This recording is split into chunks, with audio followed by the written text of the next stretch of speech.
안녕하세요. 다음 시간에 진행되는 재미로 하는 바이브 코딩 라이브 방송에서는 이 앱에다가 추가 기능들을 개발하는 방식으로 진행을 하려고 하는데요. 이 앱의 기본 기능들을 먼저 보여드리도록 하겠습니다. VAD를 누르고 커넥트를 누르면 네, 안녕하세요. 이렇게 한국어로 이야기를 하면 영어로도 번역을 해줍니다. 이것의 장점은 내가 대화가 중단되면은 그때 이 사람이 말을 다 했구나 라는 것을 자동적으로 판단을 해서 영어로 번역을 해줘요. 그리고 인풋 텍스트를 캐치하는 것도 아주 정확하더라고요.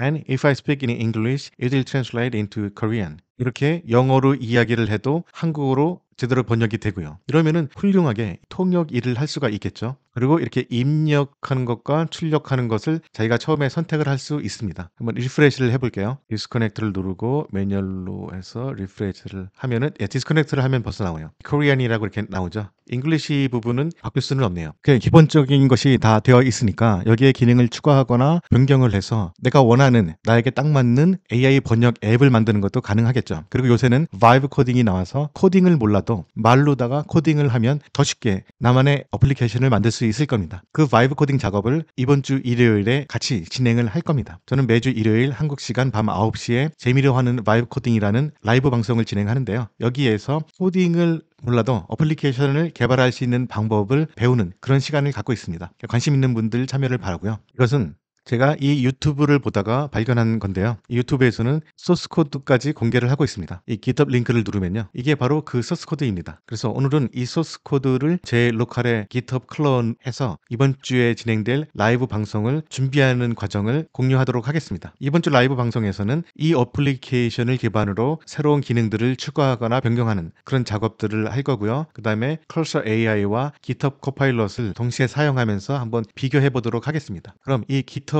있는 소스 코드를 저의 로컬에 클론을 해서 이 서버를 직접 실행하는 것까지 진행을 한번 해볼게요.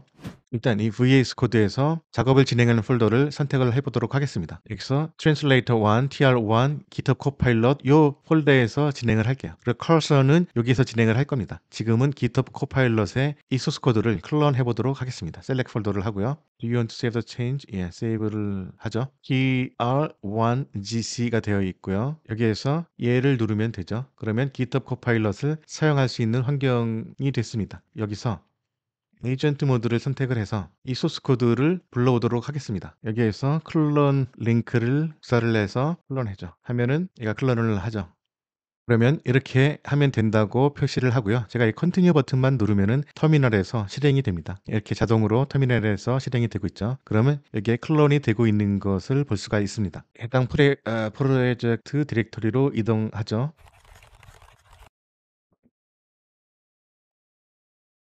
그러면 cd 해서 이 프로젝트 폴더로 이동을 합니다. GitHub 코파일럿에서는 직접 타이핑하는 것이 거의 없어요. 그냥 버튼만 누르면 돼요. 조금 전에 컬서 AI를 사용해 봤는데 그 부분은 약간 GitHub 코파일럿보다 컬서 AI가 부족하더라고요. 일단 여기에 이동을 했다면 여기서 이 앱을 실행을 한번 해보도록 할게요. 앱을 실행해줘. 이렇게 하면은 앱을 실행하기 위해 먼저 필요한 패키지들을 설치하고 실행하겠습니다. npm install 이게 되어 있는데 조금 전에 제가 컬서 AI로 작업할 때 인스톨을 했거든요. 근데 여기에서는 또 따로 인스톨을 해야 되는지 한번 보도록 하겠습니다. 이게 npm을 인스톨하고 있고 여기서 별도로 또 인스톨을 해야 되나요?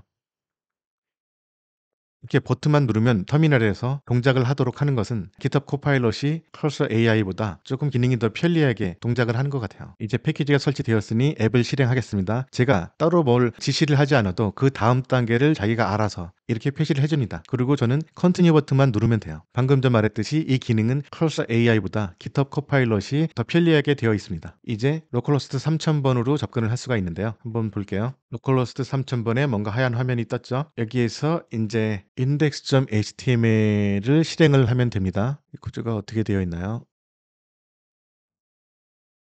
되고 있는 것 같습니다. 이 앱을 실행하려면 다음 단계로 무엇을 해야 하나요? 오픈 API 키가 필요합니다. 이거 아니죠? 릴레이 서버를 실행해야 합니다. 현재는 프론트엔드 서버만 실행된 상태입니다. 이거죠? 이거를 한번 실행을 하면 뭔가 에러가 나왔죠? 3000번 포트에 접속을 해도 별다른 것이 없네요. 왜냐하면은 지금 이게 파워쉘 명령어가 아닌 것 같아요. 에러가 났습니다.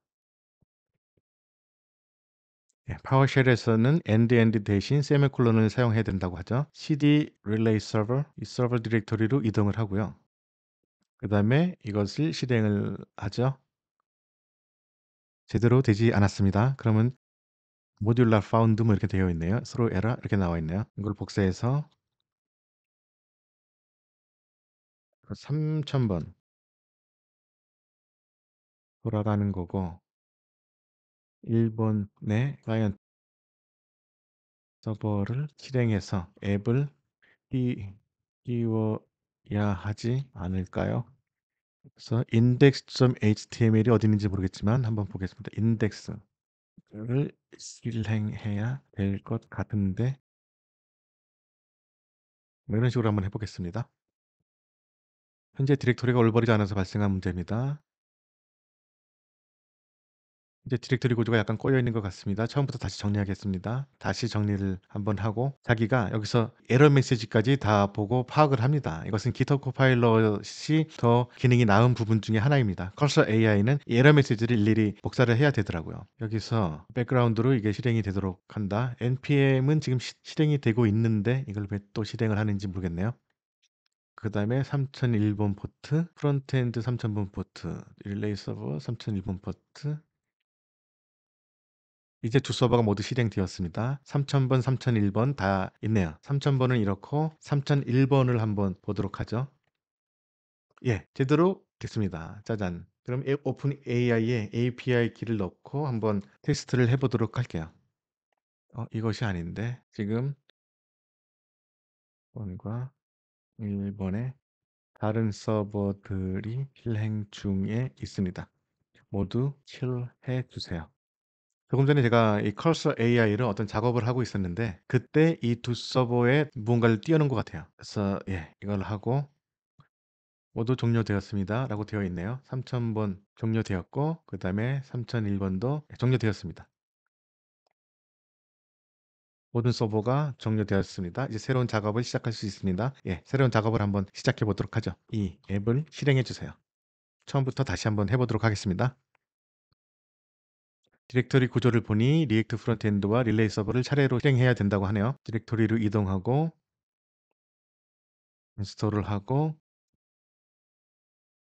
새 터미널에서 릴레이 서버를 먼저 실행을 하고요.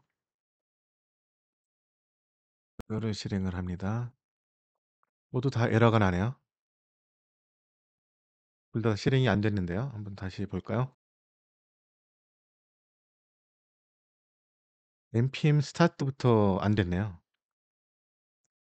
예, 디렉토리가 잘못됐다고 합니다. 다시 한번 해보죠. 현재 위치를 확인하고 거기서부터 다시 새로운 디렉토리로 이동을 해야 되죠. 이미 여기에 있네요. 이제 순서대로 실행을 하겠습니다. 모듈 not found 또 에러가 났네요. 이 에러가 났는지도 제대로 파악을 하지 못하는데요. 이 에러 메시지를 제공하고 수정하라고 해보도록 하겠습니다.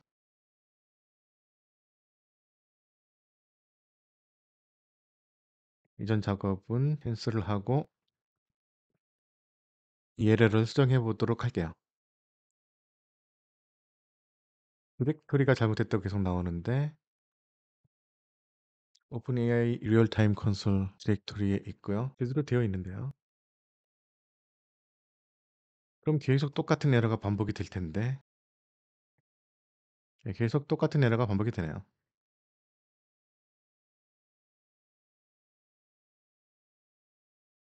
이게 아닌데 다시 한번 해보겠습니다. 여기에서 npm start를 해야 될 것 같은데요. 여기서 하니까 되네요. 자꾸 얘가 폴더를 좀 이동을 하는 것 같은데 뭔가 착각을 한 것 같습니다. 그래서 여기서 했더니 npm이 스타트가 되고요. 그럼 3000번이 지금 시작이 됐습니다. 흔히 API 키를 넣으라고 하네요.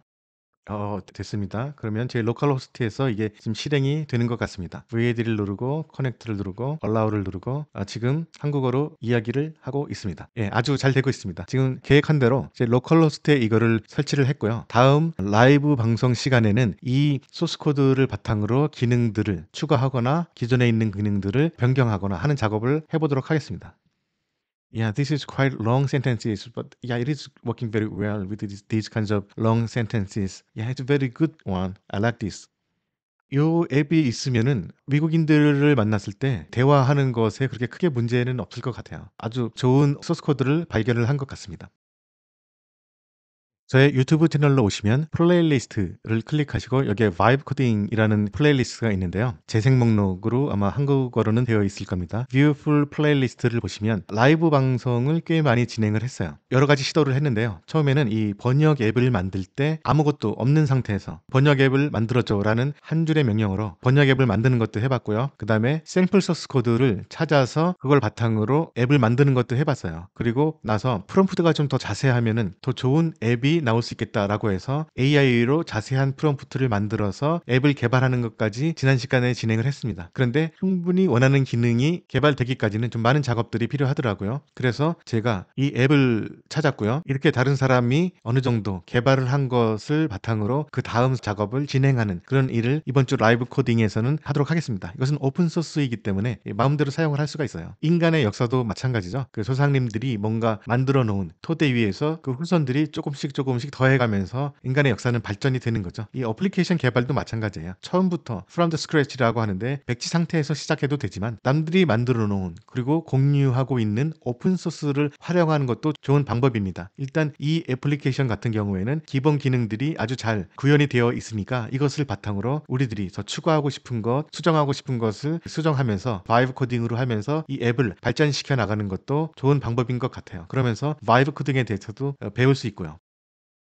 이런 오픈 소스를 보면은 리드미라는 부분은 이 오픈 소스에 대해서 설명을 하는 부분이고요. 그다음에 라이센스 부분이 있어요. 여기서는 MIT 라이센스로 되어 있죠. 이것은 개인적으로 이용을 해도 되고 상업적으로 이용을 해도 된다는 겁니다. 이 오픈 소스를 사용을 할 때에는 라이센스에 이것을 만든 사람이 어떤 규칙을 적용을 했는지를 잘 알아보고 사용을 하면 좋습니다. 그럼 우리는 이 앱을 사용을 할 거니까 이 라이센스 규정은 어떤지 한번 자세히 알아보도록 할게요.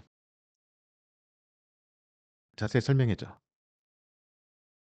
라고 하면 가장 간단하고 자유로운 라이센스 중 하나입니다. 이고요. 공부용으로는 물론 사용할 수 있겠죠. 이것을 상업적으로도 사용할 수 있는지 알아보겠습니다.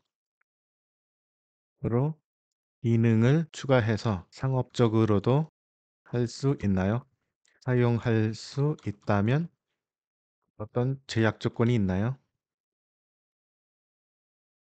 상업적 이용이 가능합니다. 소스 코드를 바탕으로 새로운 기능을 추가하거나 수정하여 상업적으로 사용할 수 있습니다. 이 코드를 이용해서 만든 소프트웨어를 판매하거나 서비스에 포함시키거나 폐쇄 소스 소프트웨어에 통합하는 것 모두 허용됩니다. 그래서 MIT 라이센스는 모든 것이 허용이 되는 그런 라이센스입니다. 그래서 바이브 코딩으로 어떤 어플리케이션을 개발을 하고자 할 때 처음부터 개발하는 것도 좋지만 AI가 모든 것을 다 처음부터 해주는 것은 아니에요. 그래서 내가 구현하고자 하는 어플리케이션에 가장 가깝게 구현이 된 그런 오픈 소스를 찾아서 거기서부터 시작하는 것도 아주 좋은 방법입니다. 그래서 다음 주에 진행이 될 재미로 하는 바이브 코딩에서는 이 앱을 기반으로 작업을 할 거니까요. 여러분도 여러분 로컬에 이 앱을 설치하고 한번 사용을 해보시고 첨가를 하셔도 좋을 겁니다. 그럼 오늘은 다음 재미로 하는 바이브 코딩의 라이브 방송에서 사용할 앱을 로컬 파일에 설치를 하는 방법에 대해서 알아보았습니다. 그러면 다음 시간에 다시 뵙도록 하겠습니다. 감사합니다.